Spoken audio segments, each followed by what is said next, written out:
नमस्कार। मैं सुनीता कथा मंथन में आप सबका स्वागत करती हूँ। कथा मंथन में आज सुनिए गुरुदेव सिंह रूपाणा जी की कहानी रोटी। 5 साल बाद बख्तियारे ने कसम तोड़कर पुनः पीना आरंभ कर दिया। 5 साल उसने शराब को हाथ नहीं लगाया। दोस्तों ने ताने मारे, यारी का वास्ता दिया, लेकिन उसने शराब मुंह में ना लगाई। किसी मेहमान रिश्तेदार तक को लाकर नहीं दी। इस कारण कुछ तो उससे नाराज भी हो गए और कुछ ने यहां तक कहा कि बख्तियारा कंजूस हो गया है, लेकिन अब रात दिन आंख नहीं खोलता, पीता रहता है, पिलाता रहता है। सब हैरानी से हो क्या गया। कोई दुख नहीं, कोई सदमा नहीं। बेटियां बेटे उसके अच्छे स्वभाव के थे, उसकी आज्ञा मानने वाले। अच्छी फसल होती आ रही थी। बड़े बेटे मक्खन का विवाह कर दिया। किसी किस्म की तंगी नहीं, 4 पैसे भी जुड़ गए थे और मक्खन ट्रैक्टर खरीदने के लिए विचार विमर्श करता घूमता था कि अचानक बख्तियारे ने पीना शुरू कर दिया। जिस दिन कसम तोड़ी घर में नहीं घुसा, खेत वाले कोठे में ही डेरा डाल लिया। कहारों का दुना सेवा टहल के लिए रख लिया। 4-5 खाऊ किस्म के यार हमेशा उसके पास बैठे रहते, उसके पीने के ढंग की तारीफें कर कर उसे आसमान पर चढ़ाते रहते, उसकी हाँ में हाँ मिलाते रहते। कमरे बराबर मुर्गियों के लिए दड़बा भी बना दिया। दूने ने मुर्गे लाकर छोड़ दिए। जितने रोज खाए जाते दूने को आदेश था उतने ही लाकर छोड़ दे। घर वाले कहते, अरे बख्तियारे ने घर की बर्बादी की राख को राह पर मोड़ दिया है। घर वालों को चिंता करते उसने सुना तो हाथ और भी खुला कर दिया। भांति भांति के महंगे कपड़े सिलवा लिए, कोट पैंट अचकने जिन्हें उसके बाप दादा ने भी नहीं देखा था, जिन्हें पहनना भी बख्तियारे को नहीं आता था। नए नए फैशन बताने वाले आ जुटे। पटियाला शाही टो वाली पगड़ियां बांधना सिखाने वाले भी आ गए। बख्तियारे को तरह तरह के परामर्श दिए जाने लगे, जिनका परिणाम यह हुआ कि बख्तियारे ने काले भूरे बूट खरीद लिए, गुरगाबियां ले ली, कई प्रकार के तिल्ले वाली जूतियां भी खरीद ली, कसूरी खुस्से, मुक्तसरी घोनियां आदि। किसी ने खुशबूदार तेल का जिक्र क्या कर दिया तो फिर क्या था, जो भी शीशी दुकान पर देखी खरीद ली। Cream powder shampoo. बख्तियारा पूरे नवाबी ठाट से रहने लगा। उसका रुमाल ठेके पर जाता और बोतलें चली आती, कुछ पी भी ले जाती, कुछ को लोग कमर में खोस कर ले जाते। यही हाल उसके दूसरे सामान का था। जिन लोगों ने नहाने वाला साबुन कभी सूंघकर भी नहीं देखा था, वे उसे 3-3 बार मलते, मूंछों को खुशबूदार तेल से चपड़ते, बख्तियारे के कपड़े पहनकर ले जाते। इन्हीं खाऊ यारों ने अफवाह फैला दी कि मक्खन बख्तियारे को जिंदा नहीं छोड़ेगा। अपने दोस्तों के संग मक्खन को सलाह करते हुए उन्होंने अपने कानों से सुना है। हमदर्द दोस्तों ने समझाने की कोशिश की, रिश्तेदार आए, बड़ी बहन ने मिन्नतें की, साले ने तो पैरों पगड़ी भी रख दी, लेकिन बख्तियारे ने किसी की नहीं मानी। हर एक को एक ही उत्तर देता रहा, मैंने भी बहुत समझाया था, मेरे कहने पर तो कोई नहीं समझा। कौन नहीं समझा उससे पूछा जाता। आ जाएगा, अपने आप समझ आ जाएगा, जिसे समझ आ गई वह खुद आ गया, अब वह भी खुद आएगा, कहता और बात करने वाले को और अधिक बोलने से रोकने के लिए ऊंची आवाज में कहता, चुप। महीने भर के अंदर ही अंदर ट्रैक्टर के लिए रखी हुई रकम वह पी गया। फिर उसने घोषणा की कि वह अपनी पक्की नहर वाली जमीन बेचने को तैयार है, कोई ग्राहक हो तो उसके अड्डे पर आ जाए। यह सुनकर तो घर वालों को चिंता ही लग गई। मक्खन रोटी छोड़कर बैठ गया। उसे समझ नहीं आ रहा था कि बापू को क्या हो गया है। पहले भी तो पीता रहा है, पर जमीन पर कभी इस प्रकार दांत तो नहीं गड़ाए थे और ना ही इस तरह नवाबों वाले तौर तरीके अपनाए। क्या किया जाए। जब भी वह उसे मिलने के लिए गया था, दूर से देखकर ही बख्तियारे ने चिल्लाना शुरू कर दिया था, आ गया मक्खन, मुझे मारने आ गया। और मक्खन बिना बात किए ही लौट आता। और फिर अगले दिन एक अन्य खबर सुनने में आई तो सारा परिवार ही जैसे जमीन पर आ गिरा। बख्तियारे ने रुलिये चौकीदार की विधवा रख ली थी, घर में जवान बेटी थी और नई नई बहू भी आई थी। यह क्या हो गया इसको, मक्खन ने सोचा। अब इस घर की खैर नहीं, कुछ बेचकर पी जाएगा और कुछ चमारिन के नाम कर देगा और वे रह जाएंगे लोगों के खेतों के मजदूर। शर्म के मारे उनका घर से निकलना कठिन हो गया। अपने आप आ जाएगा। मक्खन ने बापू की बात याद की। कौन आएगा? और अब चमारिन ले आया? हो ना हो बेबे के साथ ही कोई झगड़ा हुआ है, उसने सोचा। मक्खन और बख्तियार इकट्ठा ही खेत में काम किया करते थे, भाइयों जैसे लगते थे और दोस्तों की तरह रहते थे। काम बंद करने से पहले बख्तियार ने चुप्पी साध ली थी। चुपचाप वह खोई हुई गाय की तरह घूमता रहता। एक दिन चादर तान कर लेट गया, सारा दिन खेत पर नहीं गया और अगले दिन पता चला उसने पीना आरंभ कर दिया। मक्खन ने याद किया। यह उन दिनों की बात है जब मक्खन की बीवी गौने में दूसरी बार लौटी थी। पूरा परिवार खुश था, एक दूसरे को बहुत प्यार सत्कार से पेश आते। छोटे बच्चे भाभी की खुशी में सब काम हंसते हंसते कर लेते। स्कूल जाते समय रूठते नहीं, एक दूसरे से झगड़ा नहीं करते। बख्तियारा बड़े ध्यान से आती जाती बहू को देखता। उन दिनों में मक्खन की माँ को नए साफ कपड़े पहनने के लिए कहते सुना गया था। अरे तू भी कभी ढंग की कुर्ता चुन्नी ले लिया कर। सवेरे सवेरे सभी के लिए दातुने लाकर देता और मक्खन की माँ से भी दातुन करने के लिए कहता। उन दिनों ही एक और परिवर्तन घर में हुआ था। खेत से लौटकर बख्तियार बैठक में बैठ जाता। उसके नहाने के लिए पानी पहुंच जाता, धुले कपड़े दिए जाते और नहाकर कपड़े बदलकर वह लेटे लेटे ही रोटी की प्रतीक्षा करता। सबको अपनी अपनी जगह पर रोटी परोसकर मक्खन की माँ बख्तियार को रोटी खिलाने जाया करती। वह खाता रहता और वह समीप बैठकर छोटी मोटी बातें करती रहती, गांव के समाचार बताती। घर के बारे में विचार विमर्श भी इसी वक्त होता। एक शाम मक्खन की माँ रोटी खिलाने नहीं गई। उसने मक्खन से छोटे बेटे बीरे को कहा, ले आओ बीरे, आज अपने बापू को रोटी दिया। दूध गर्म हुआ तो लोटा भरकर मक्खन की माँ ने बीरे के हाथ भेज दिया। तेरी बेबे आज ठीक नहीं है क्या? बख्तियारे ने पूछा। ठीक है, वह चुप रहा। मक्खन को याद था पहले दूध भी उसकी बेबे ही देने जाया करती थी और काफी समय लगाकर लौटा करती थी। वहां से आकर बिना किसी से पूछने पर कहा करती थी, मैंने सोचा लोटा लेकर ही जाऊं, नहीं तो रात को कुत्ते बिल्ली मुंह मारते फिरेंगे दूध से सने लोटे में। उसके बाद हर रोज कभी कोई बख्तियारे के लिए रोटी और दूध लेकर जाता, उनकी बेबे स्वयं न जाती। एक रात बख्तियारे ने दूध पीने से इनकार कर दिया। मक्खन की मां ने स्वयं जाकर दूध पीने के लिए मनाया भी नहीं। दूसरी रात भी, और फिर हर रोज दूध वापस कर देता और चुप्पी साधे आता जाता खोई हुई गाय की तरह। इन्हीं दिनों मक्खन ने माँ और बापू को 2-3 बार खुसुर पुसुर करते भी सुना। उसे देखकर वे चुप हो जाते, जैसे कोई भेद वाली बात पर बहस कर रहे हो। जहाँ बख्तियार अकेला होता वह वहां जाने से कतराती। 2 हफ्ते तक चुप्पी साधने के बाद बख्तियार ने कसम तोड़कर पीना आरंभ कर दिया। दिन रात पीता रहता, पिलाता रहता। कहारों का दुना सेवा टहल के लिए रख लिया। वह उसके सारे काम करता, रोटी बनाता, कपड़े धोता और दारू ला कर देता। आवश्यकता पड़ने पर गाकर भी सुनाता। जब अब वह रूलिये चौकीदार की विधवा को ले आया तो मक्खन को घर की बर्बादी दिखने लगी। ट्रैक्टर के लिए जोड़ी गई रकम खत्म हो गई तो जमीन बेचने पर उतर आया। माँ, मेरी उम्र कितनी है? मक्खन ने अकस्मात पूछा। अरे आती भादों को 20 का हो जाएगा। 20 और 20 40।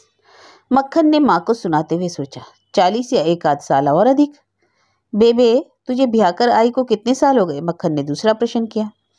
अरे मैं कोई बही खोले थोड़ी बैठी हूँ, जाकर पूछ ले उससे जो लेकर आया था, माँ ने चिढ़कर कहा। बही तो अब खोलनी पड़ेगी, एक और लाए बैठा है वो। एक की जगह 10 ले आए मेरी जूती से, गुस्से से वह कह तो गई, पर साथ ही उसकी रुलाई भी फूट पड़ी। तेरी जूती से क्यों? अरे मैं पूछता हूँ, तेरी जूती से क्यों? मक्खन ने खींच कर पूछा। क्यों, मैंने कहा था क्या उसे लाने के लिए? रुक कर वह बोली, मेरा दिल जानता है या रब कि कितना मेरा कलेजा जलाया है इस बंदे ने, कहीं बाहर मुंह दिखाने लायक नहीं छोड़ा। मक्खन कुछ कहते कहते चुप हो गया। रात को मक्खन ने पत्नी से बात की। उसी से मालूम हुआ कि बेबे अभी कपड़ों पर है, इसलिए डरती है। बाबूजी से तो बेबे जी को समझाने की अधिक जरूरत है, मगर वह खुद अभी कल आई है, कैसे सास को समझाए? माँ बेटे का रिश्ता ही ऐसा है, बेटा बेशरम कैसे बने? सिर से पानी गुजरता देखकर चौथे दिन मक्खन ने कुछ रिश्तेदार एकत्र कर लिए, कुछ बापू के नजदीकी, कुछ माँ के। अब समस्या थी कि बख्तियारे को सबके सामने पेश कैसे किया जाए। हर वक्त वह नशे में धुत पड़ा रहता, उसके साथ अकल की बात कैसे की जा सकती है, इसी का हल सोचा जा रहा था। सबने इसका मिलकर हल सोच भी लिया। आधी रात को मक्खन का मामा, फूफा और छोटा भाई मक्खन के साथ खेत पर पहुंचे। बख्तियार बेसुध पड़ा था। मक्खन ने चौकीदार इनकी गर्दन पर 2 हाथ रखे तो वह वहीं ढेर हो गई। दूल्हा मौके की नजाकत समझकर चुप होकर पड़ा रहा। चारों ने बख्तियारे की चारपाई को उठाया और घर के दालान में लाकर रख दिया। अच्छी धूप निकल आई थी और जब बख्तियारे की आंख खुली, आस-पास देखकर उसने रजाई दूर फेंक दी और उछलकर जमीन पर खड़ा हो गया। एकत्र हुए लोगों को देखकर वह डर गया। आज नहीं छोड़ेंगे, वह कांप रहा था। बैठ जा मक्खन, मक्खन की नानी ने उसके सिर पर प्यार भरा हाथ फेरते हुए कहा। फिर 12 बजे लगाए। लाउरी लड़कियों, चाय बख्तियारे के लिए। चाय और पानी के गिलास आ गए। बख्तियारे ने पीने से इनकार कर दिया। ढंग से खत्म करना चाहते हैं, उसने मनी मन सोचा। ले, मेरे कहने पर पी ले, नानी ने कहा। मुझे तो तू बेटों से भी प्यारा है। बेटी देकर बेटा बनाया है तुझे। नानी का गला भराया। बनाया होगा, वह बेटी है तेरी बेटी, ले जा, बख्तियारे ने दिल कड़ा करते हुए कहा। मक्खन ने नानी की ओर देखकर उसे और बात करने से रोक दिया। लारे, मुझे पकड़ा दोनों गिलास। मक्खन ने दोनों गिलास पकड़ लिए। आधा पानी और आधी चाय पीकर बोला, ले बापू, अब तो पी ले। अगर इसमें कुछ मिलाया होगा तो दोनों ही मरेंगे। मक्खन की आवाज भारी हो उठी। अब जीकर करना भी क्या है? मरे तुम्हारे दुश्मन? कैसी पागलों जैसी बात मुंह से निकालता है, नानी ने कहा। फिर बख्तियारे को कहने लगी, ले बेटा, ले पी ले। अरे पागल, तेरा अपना लहू तेरी जान लेगा? तेरी चिंता में तो लड़के ने कितने दिन रोटी नहीं खाई। सभी चुप हो गए। बख्तियार बैठ गया। पहले पानी पिया, फिर चाय पीने लगा। मक्खन ने आसपास देखा, बेबे दिखाई ना दी। अब यहाँ किस लिए बैठी है बेबे, अंदर नहीं जाना? मक्खन ने इस तरह कहा जैसे सारा मामला उसकी माँ के आने पर ही सुलझाना हो। ले आ गई, मक्खन की माँ ने दरवाजे में से गर्दन अंदर करते हुए कहा। बता, क्या करना है मेरा? क्यों शोर मचा रहा है? मक्खन की माँ ने यूं कहा जैसे उसे मालूम ही ना हो झगड़ा क्या है।